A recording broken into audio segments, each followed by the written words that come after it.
Good morning students. कक्षा 5 हिंदी का पहला पाठ राख की रस्सी, जिसके पहले भाग में हमने आपको बताया कि लोनपोगार का जो बेटा था वह शहर गया और शहर जाकर उसने क्या किया, भेड़ों के बाल उतारे और उन्हें बाजार में बेच दिया। और उसके बाद जो पैसे उसको मिले उसके बदले उसने 100 बोरे जौ के खरीदे और उन्हें लेकर वो घर वापस आ गया। जैसे वो घर पहुंचता है तो उसके पिता उसकी इस बात से बिल्कुल भी खुश नहीं होते हैं और उसे दोबारा शहर वापस भेजते हैं और कहते हैं कि क्या करना है तुम्हें, दोबारा से 100 भेड़ों को ले जाओ और उनके साथ 100 बोरे जौ के लेकर ही लौटना। तो अब हम आगे बढ़ते हैं। एक बार फिर निराश लोनपोगार का बेटा शहर में उसी जगह जा बैठा। एक बार फिर से निराश यानी उदास लोनपोगार का बेटा शहर में उसी जगह जा बैठा। न जाने क्यों उसे यकीन था कि वह लड़की उसकी मदद के लिए जरूर आएगी। उसके मन में एक विश्वास था, यकीन था कि वह लड़की उसकी मदद के लिए दोबारा जरूर आएगी। और हुआ भी कुछ ऐसा ही, जैसा उसने सोचा था वैसा ही हुआ। वह लड़की आई, उससे उसने अपनी मुश्किल कह सुनाई। उस लड़की से उसने अपनी परेशानी कह सुनाई। कहा कि मेरे पिता ने मुझे दोबारा से शहर भेजा है और यह कहा है कि तुम्हें 100 बोरे जौ के इन भेड़ों में लाद कर लाने हैं, अन्यथा मैं तुम्हें अपने घर में नहीं लौटने दूंगा। अब तो बिना जौ के 100 बोरों के भी मेरे पिता मुझे घर में नहीं घुसने देंगे। अगर मैं ऐसा नहीं करूंगा तो मेरे पिता मुझे घर में नहीं घुसने देंगे, मुझे अपने घर में नहीं आने देंगे। लड़की सोचकर बोली, एक तरीका है। उस लड़की ने सोचा और कहा कि एक तरीका है, एक उपाय है। उसने भेड़ों के सींग काट लिए। इस बार क्या किया उस लड़की ने, भेड़ों के सींग काट लिए और उन्हें क्या कर लिया, बेचकर जो रुपये मिले उनसे 100 बोरे जौ खरीदे और उनके बदले क्या किया, उन्हें बाजार में बेचा और उनके बदले 100 बोरे जौ के खरीद डाले। बोरे लोनपोगार के बेटे को सौंप कर लड़की ने उसे घर भेज दिया और क्या किया, 100 बोरे जौ के खरीदे और उन्हें भेड़ों में लाद कर क्या कर दिया, लड़की ने लोनपोगार के बेटे को उसके घर भेज दिया। भेड़ें और जौ के बोरे पिता के हवाले करते हुए लोनपोगार का बेटा खुश था।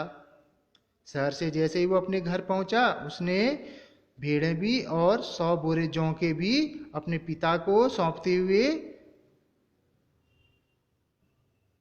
वह बहुत खुश हो गया। उसने विजयी भाव से सारी कहानी कह सुनाई। उसने विजयी भाव से, गर्व के भाव से अपनी सारी कहानी अपने पिता को सुनाई कि वह लड़की मुझे दोबारा से मिली। इस बार मैंने क्या किया, उन भेड़ों के सींग काट डाले और उन्हें क्या कर दिया, बाजार में बेचा और उसके बदले 100 बोरे जौ के खरीदे। उसके बाद सुनकर लोनपोगार बोले, उसकी बातों को सुनकर लोनपोगार बोले, उस लड़की से कहो कि हमें 9 हाथ लंबी राख की रस्सी बनाकर दे। अब क्या कहा लोनपोगार ने कि उस लड़की से जाकर यह कहो कि वह हमें अब क्या बना के दे, 9 हाथ लंबी राख की रस्सी बना दे। राख का अर्थ है जैसे हम लकड़ी वगैरह जलाते हैं तो उससे जो राख आती है, जो अवशेष बचता है उसे हम क्या कहते हैं, राख कहते हैं। उनके बेटे ने लड़की के पास जाकर पिता का संदेश दोहरा दिया। जो लोनपोगार का बेटा था वह शहर गया, उसने क्या किया, उस लड़की के पास जाकर अपने पिता का क्या किया, संदेश दोहराया। लड़की ने एक शर्त रखी, उस लड़की ने एक शर्त रखी। क्या रखी कि मैं रस्सी तो बना दूंगी मगर तुम्हारे पिता को वह गले में पहननी होगी। लड़की ने कहा ठीक है, मैं भी एक शर्त रखती हूँ और वह शर्त ये होगी कि मैं भी रस्सी तो बना दूंगी लेकिन वह क्या करनी होगी, तुम्हारे पिता को अपने गले में पहननी होगी। लोनपो गार ने सोचा कि ऐसी रस्सी बनाना ही असंभव है। तो लोनपोगार ने सोचा कि ऐसी रस्सी बनाना ही नामुमकिन है, असंभव है। इसलिए लड़की की शर्त उन्होंने क्या कर ली, मंजूर कर ली। अगले दिन लड़की ने 9 हाथ लंबी रस्सी ली। दूसरे दिन उस लड़की ने क्या किया, 9 हाथ की लंबी रस्सी ली, उसे पत्थर के सिल पर रखा।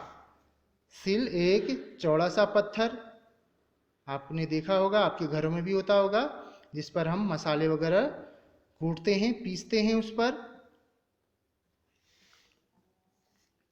और उसे क्या किया, जला दिया।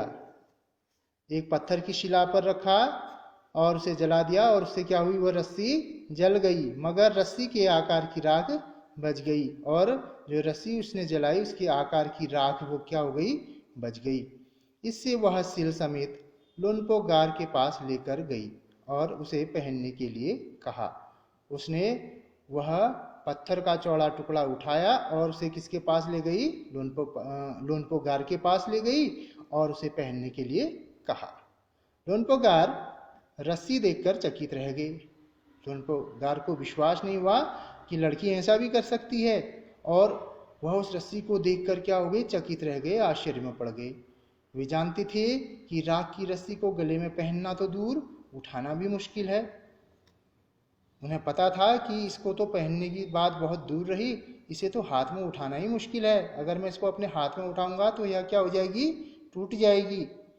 लड़की की समझदारी के सामने उनकी अपनी चालाकी धरी रह गई। जो लड़की की समझदारी थी उसकी सामने उनकी अपनी जो चालाकी थी वो क्या रह गई, धरी की धरी रह गई, यानी अपना सा मुंह लेकर रह गए। बिना वक्त गंवाए लोनपोगार ने अपने बेटे की शादी का प्रस्ताव उस लड़की के सामने रख दिया, और लोनपोगार ने एक क्षण गंवाए हुए, बिना समय बर्बाद किए हुए अपने बेटे की शादी का प्रस्ताव क्या कर दिया, उस लड़की के सामने रख दिया। धूमधाम से उन दोनों की शादी हो गई। और क्या हो गई, धूमधाम से उन दोनों की शादी हो गई, क्योंकि वह लड़की समझदार थी, होशियार थी और चालाक थी। क्योंकि और लोनपोगार का जो बेटा था वो बहुत भोला भाला था और सीधा था। तो लोनपोगार ने सोचा इससे अच्छी लड़की उनके बेटे के लिए शायद नहीं मिलेगी, इसलिए उन्होंने तुरंत अपने बेटे की शादी का प्रस्ताव उस लड़की के सामने रख दिया और उन दोनों की धूमधाम से शादी हो गई। तो यहाँ पर यह कहानी हमें यह शिक्षा देती है कि आज के समय में हम सभी को समझदार होना चाहिए, चालाक होना चाहिए, होशियार होना चाहिए, जिससे कि समाज में हमें कोई भी बेवकूफ़ न बना सके और हमारा गलत फ़ायदा न उठा सके। तो ये पाठ यहाँ पे समाप्त होता है। उसके बाद हम आगे इसके प्रश्न उत्तर आपको कॉपी में कराएंगे।